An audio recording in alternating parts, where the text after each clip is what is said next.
project stamped. We were asked to design 6 stamps on the topic of our choice. My topic was Manchester, and the first stamp I designed was for Anthony H. Wilson. This was inspired by Andy Warhol. The choice of artist was fairly straightforward. If Warhol and Wilson had been alive at the same time in the same town, then Warhol would definitely have chosen Wilson as one of his subjects. Unfortunately, Wilson died in 2007.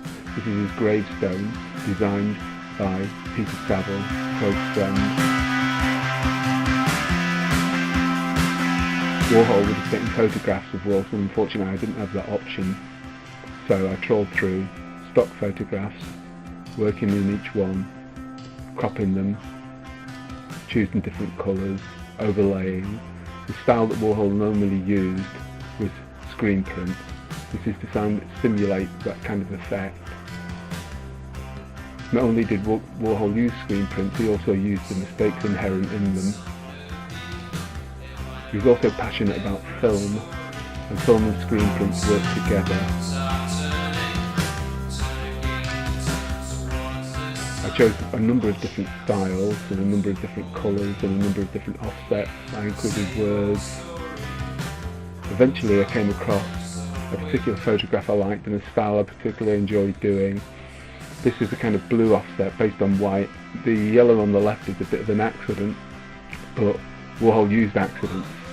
I really like this work, and this was going to be the final work. However, once I looked at it, once I talked to the tutors, I came to realise, unfortunately, nothing like pop art, and actually not a tremendous amount like Warhol. If anything, it looked like Peter Saville's type of work.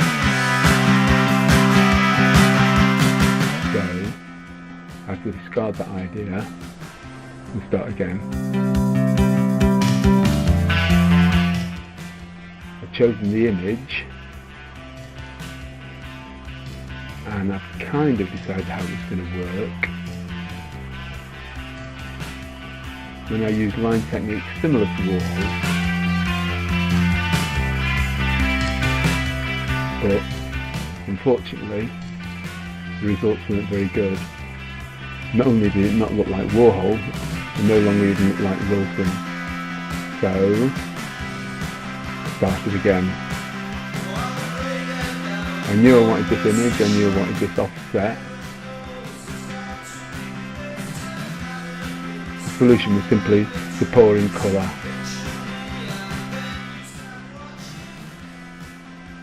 I realised I'd misunderstood Warhol in some ways, because I always thought of him as somebody that did line, but in fact he concentrates more on colour.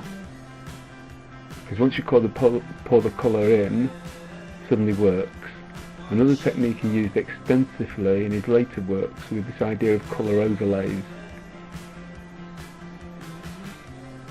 Sometimes this is done by screen printing, sometimes this is actually done simply by putting coloured paper on top of an image that already existed. I used lots and lots of images, lots and lots of different colours, lots and lots of different combinations, looking for the one that would work.